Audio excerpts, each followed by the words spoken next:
Saya baca pantun dulu boleh?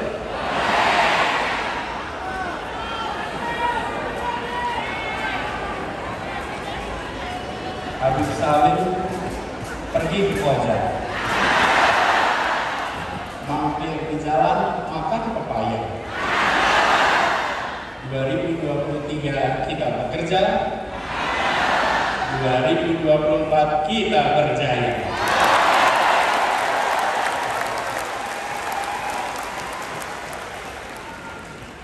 Lagi pantunnya?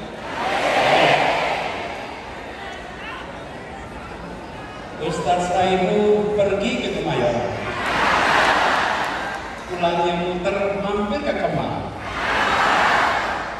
Bersama dengan koalisi perubahan, biiznillah kita pasti menang.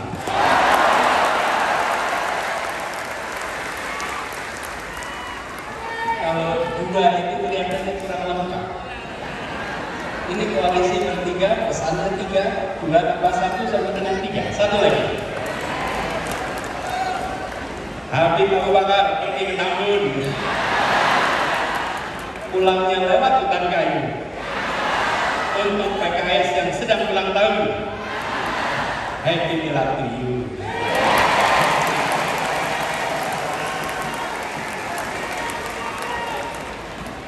Yang saya hormati, yang kita hormati, yang kita muliakan orang tua kita, Wakil Presiden Republik Indonesia ke-10 dan ke-12, Bapak Muhammad Yusuf Kala.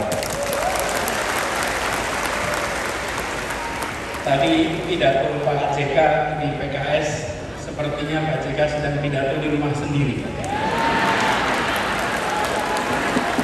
Tidak pidato sebagai tamu, tapi pidato sebagai orang tua yang berada di rumahnya sendiri. Habib Salim mengantarkan menjadi sebuah rangkaian yang tepat, urutan yang tepat. Insya Allah beliau selalu sehat, panjangkan umurnya, dan terus menjadi penjuru bagi kita semua. Yang saya hormati, saya muliakan, yang kita semua sayangi, Ketua Majelis Syuro Partai Keadilan Sejahtera Habib Dr. Salim Segaf Al-Jufri, para Wakil Ketua Majelis Syuro Bapak Dr. Hidayat Wahid, Bapak Dr. Muhammad Sulaiman, Bapak Dr. Ahmad Heriawan, Bapak Dr. Anies Suharna Surapranata, yang saya hormati Sekretaris Majelis Syuro Ustaz Muhammad Sauki, yang saya hormati Ketua Majelis Pertimbangan Pusat Bapak Dr. Suswono, Ketua Dewan Syariah Pusat Ki Haji Musri Abdul Karim, yang saya hormati Presiden PKS Bapak Haji Ahmad Saihu, yang saya hormati Sekjen PKS Habib Abu Bakar Habsi, yang saya hormati Bendahara Umum PKS Bapak Haji Mahfud Abdurrahman, yang saya hormati Ketua Mahkamah Partai Ki Haji Surahman Hidayat, Ketua Fraksi PKS Bapak Dr. Jazuli Juwaini dan seluruh anggota DPR RI dari PKS, yang saya hormati Ketua Fraksi PKS Bapak Insinyur Sifatul Sembiring beserta para anggota. Ini boleh tepuk tangan kepada mereka. Yang saya hormati perwakilan pimpinan. Tadi diungkapkan berkali-kali, PKS telah menjadi salah satu partai yang bisa dijadikan teladan dalam berdemokrasi. PKS konsisten bahwa berdemokrasi memiliki dua peran. Ada masa berperan di dalam pemerintahan dan ada masa berperan di luar pemerintahan. PKS menjalankan itu dengan konsisten. Karena itulah ini bisa menjadi contoh. 21 tahun adalah masa yang pendek untuk usia sebuah organisasi. Masih panjang perjalanan ke depan. Mempesona ditulis hari ini itu penting, tapi mempesona ketika ditulis para sejarawan itu jauh lebih penting. Dan PKS memberikan dokumen kepada para sejarawan nanti sebagai partai yang konsisten memainkan perannya ketika berada di dalam pemerintahan kontributif, ketika di luar pemerintahan konstruktif. Ini adalah satu peran yang luar biasa yang dimiliki PKS. Dan peringatan kali ini sudah disampaikan oleh Bapak Sekjen bahwa seharusnya diselenggarakan April, tapi karena jadwal dan lain-lain jadi dilaksanakan di bulan Mei. Dan itu bersamaan, pilihannya adalah 20 Mei. 20 Mei ini bersamaan dengan 115 tahun momen kebangkitan nasional. Karena itu, di dalam kesempatan ini, izinkan kita juga menengok pada perjalanan bangsa bahwa momen kebangkitan nasional 115 tahun yang lalu adalah momen di mana kita bangkit, perlawanan yang dulu lokal, yang dulu fisik, menjadi perjuangan yang terkoordinir dengan kekuatan intelektual, dengan kekuatan politis, dan memiliki identitas kebangsaan yang kuat. Momen kebangkitan nasional adalah awal dari perjuangan menuju kemerdekaan. 37 tahun kemudian kita meraih kemerdekaan. Dan ini adalah kesempatan hari ini untuk kita reflektif. Ketika kita bergerak ke depan di hari kebangkitan nasional, kita harus ingat bahwa kita pernah bangkit, tapi tidak ada jaminan bahwa bangkit itu artinya terus-menerus menjadi kuat. Bangsa-bangsa di seluruh dunia ada masa mereka bangkit, membesar, ada masa mereka bangkit, pelan-pelan turun, bahkan gagal di berbagai tempat di seluruh dunia. Karena itu momen ini di saat ulang tahun PKS bersama dengan momen kebangkitan nasional, mari kita tengok bangsa ini harus bisa bangkit lebih kuat. Sambil kita lihat pelajaran dari bangsa-bangsa di seluruh dunia, ribuan tahun sejarah sudah mencatat bangsa yang bangkit dan bangsa yang kemudian negara yang hilang. Ada sebuah buku berjudul Why Nations Fail. Mengapa negara gagal? Studi ini bukan studi teoritis. Studi ini adalah mengumpulkan berbagai peristiwa, mengambil hikmahnya, apa yang harus kita perhatikan supaya kita terus bisa bangkit ke depan. Dan di antara tanda-tanda mengapa gagal, mengapa kemunduran adalah dua unsur utama, institusi politik dan institusi ekonomi. Ketika institusi politik, institusi ekonomi itu bersifat ekstraktif, memeras, maka pelan-pelan negaranya akan turun. Tapi kalau institusi ekonomi, institusi politik sifatnya inklusif, memberikan kesempatan setara kepada semua, pelan-pelan negara akan bangkit, menjadi kuat, menjadi makin berkembang. Apakah institusi politik dan ekonomi yang bersifat memeras, menyingkirkan, atau bersifat inklusif, memberikan kesempatan pada semua? Coba kita lihat satu-satu.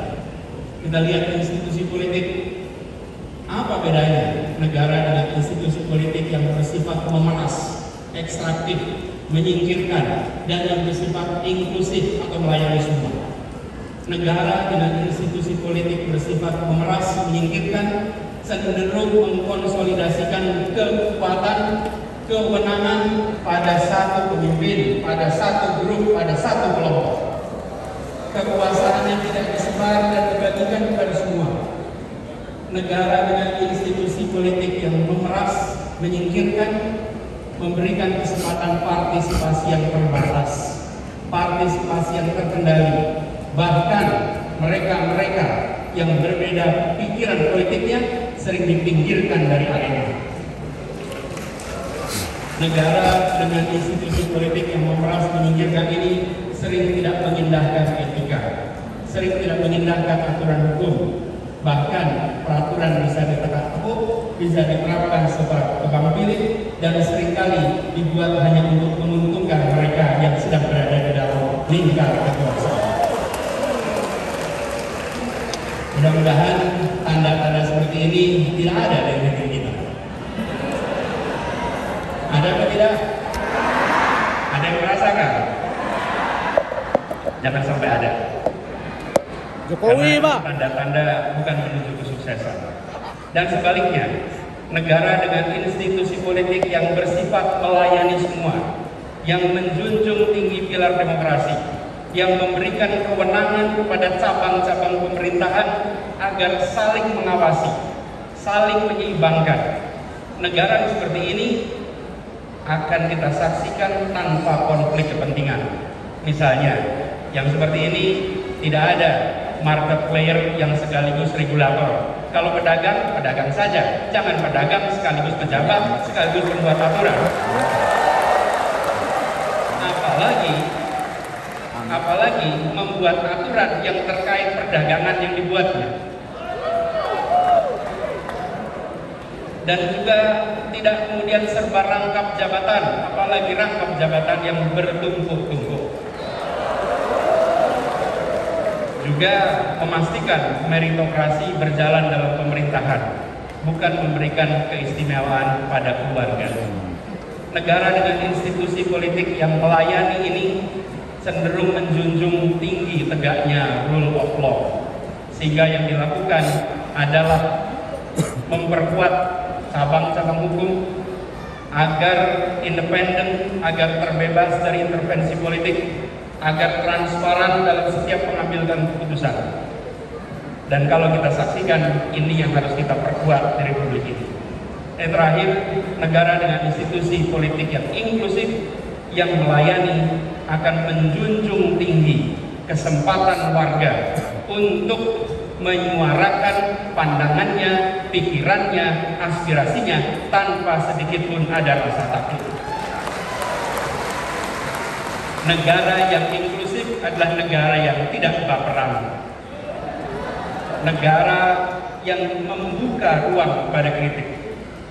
Negara atau pemerintah memiliki kekuatan aparat, memiliki kekuatan anggaran, memiliki kekuatan media, memiliki bahkan kekuatan senjata.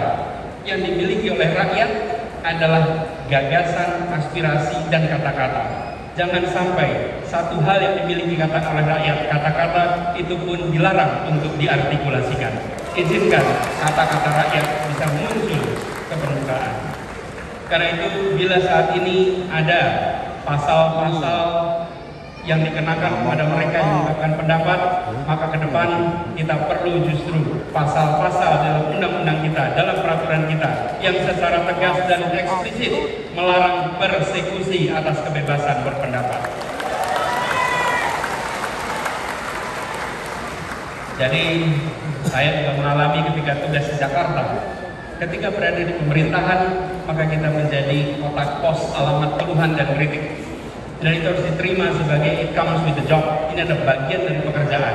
Tidak perlu dituntut, tidak perlu diprosekusi, dan itu juga yang telah kita sama-sama laksanakan di Jakarta. Tidak ada satu pun yang dilaporkan dan diprosekusi. Hal lain adalah terkait dengan institusi ekonominya. Negara dengan institusi ekonomi yang bersifat ekstraktif atau memeras cenderung membatasi akses, membatasi kesempatan ekonomi dan sumber daya finansial hanya kepada sebagian kalangan. Mereka yang berada dalam lingkar kekuasaan saja, mereka yang dekat lingkar kekuasaan saja. Sementara mereka yang jauh, mereka yang tidak bersama, tidak mendapatkannya. Ini harus kita hindari. Harus dihadirkan transparansi dan pengawasan atas penyalahgunaan kekuasaan seperti ini. Dan tentu saja negara dengan institusi ekonomi yang bersifat melayani semua, sifatnya inklusif, adalah yang memberikan kesempatan terbuka, kesempatan yang lebar kepada semuanya. Dan langkah-langkah yang kita lakukan untuk menghadirkan ini adalah memastikan bahwa yang kecil bisa menjadi besar tanpa mengecilkan yang besar. Semangatnya adalah sudah disampaikan bahwa membesarkan yang kecil tanpa mengecilkan yang besar. Jadi bukan hanya bersifat ekstraktif memberikan kesempatan pada yang besar untuk makin besar, tapi harus memastikan bahwa semua dapat kesempatan yang sama.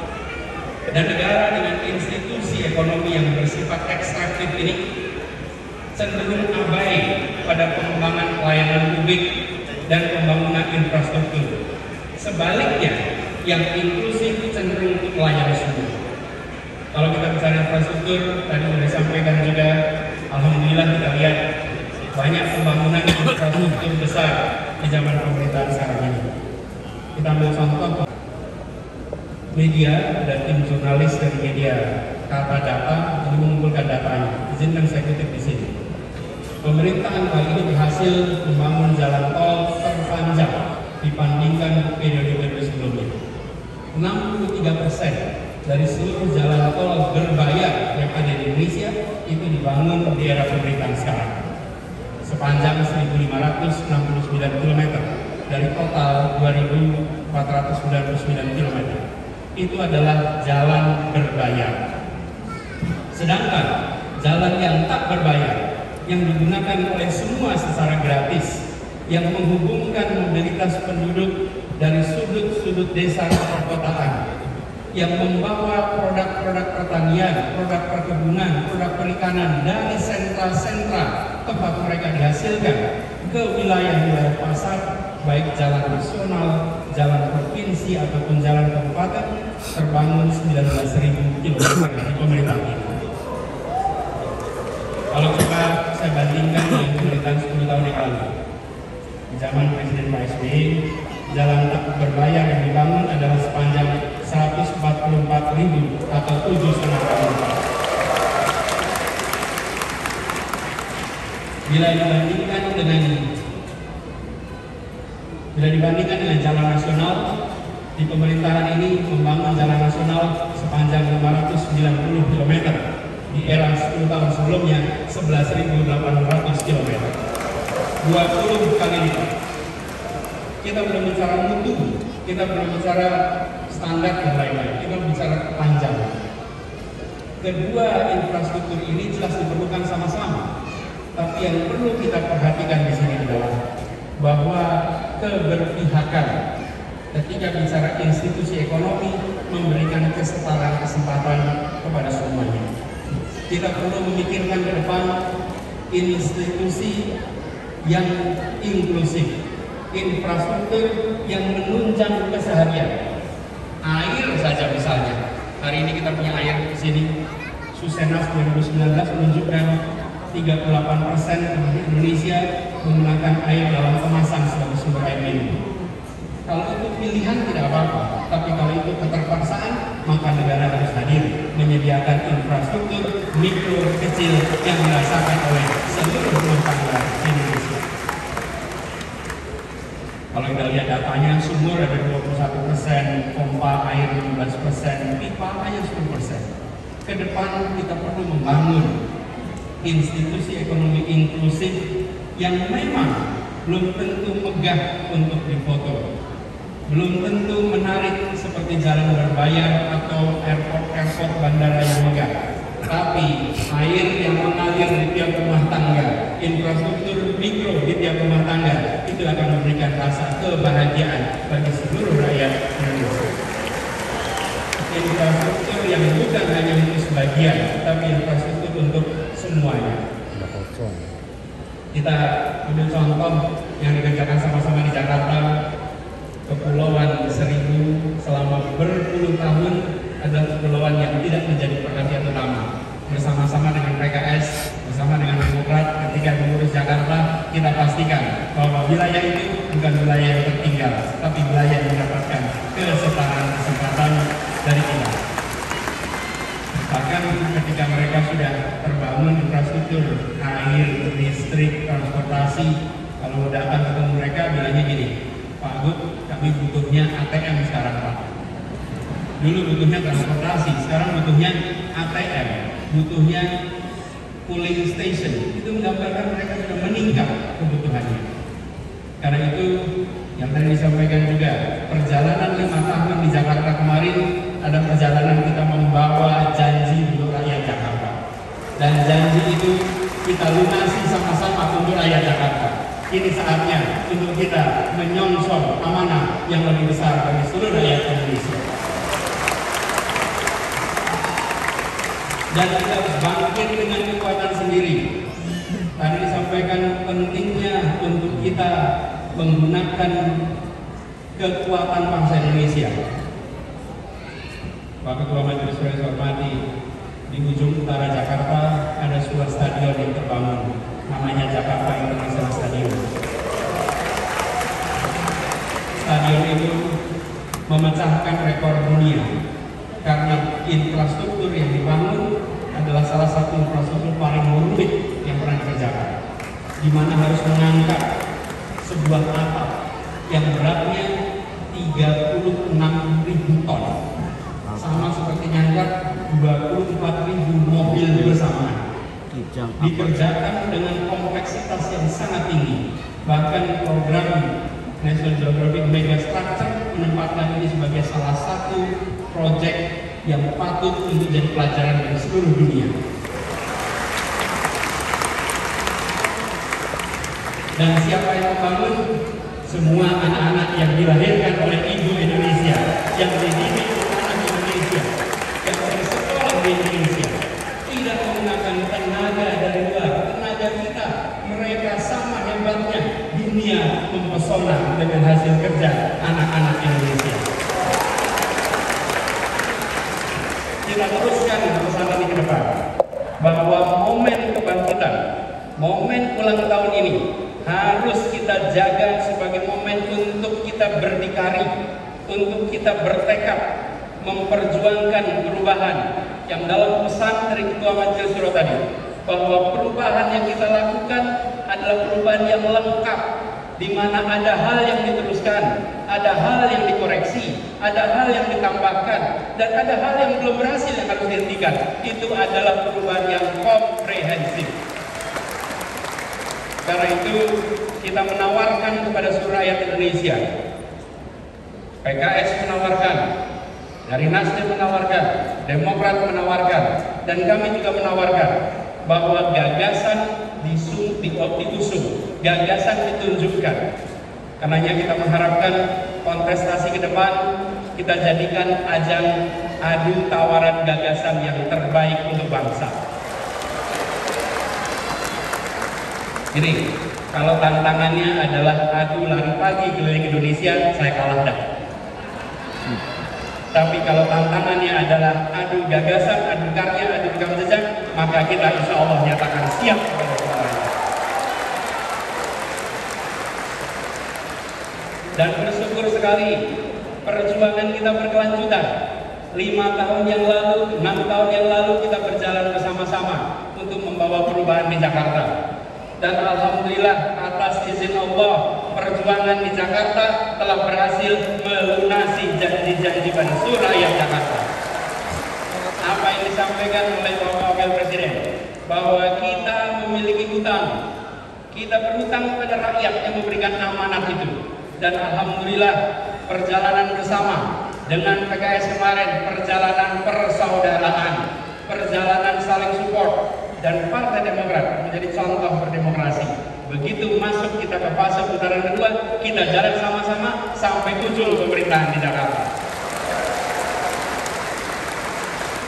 Insya Allah kebahagiaan atas ikhtiar perjuangan di 2017 akan berulang di 2024 nanti. Dan kita harus ingat bahwa PKS sebagai partai umat, sebagai partai yang merepresentasikan aspirasi dari segmen terbesar bicara tentang unsur pemeluk agama. Terus kita harus menjadi yang mengayomi, yang mengambil porsi besar untuk perubahan bangsa ini. Seperti yang diingatkan, innallaha la yughayyiru ma biqaumin hatta yughayyiru ma bi anfusihim. Insya Allah kita pegang kalimat itu, bahwa kita ajak umat ini untuk mendorong perubahan. Bila umat berubah, bangsa berubah. Bila umat maju, bangsa menjadi maju.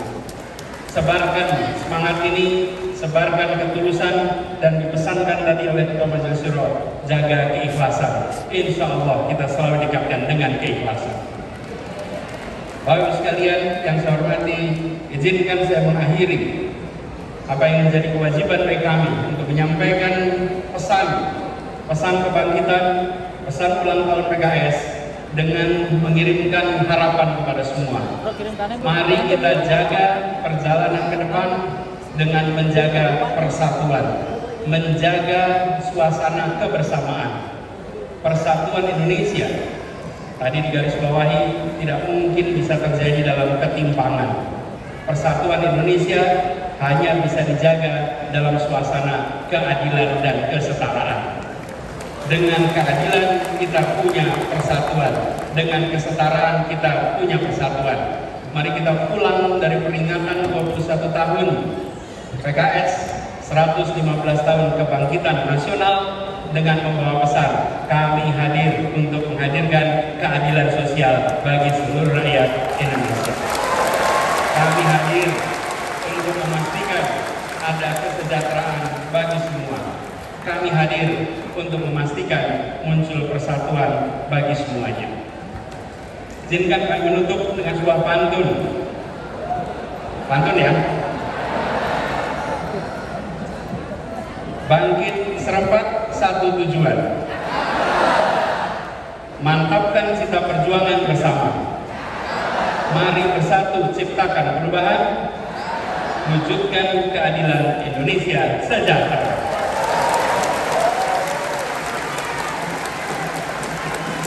21 bukan sekedar angka. PKS bukan sekedar konsonan. Perjuangan dan kerja jadi bukti nyata. PKS terus menjadi partai idaman.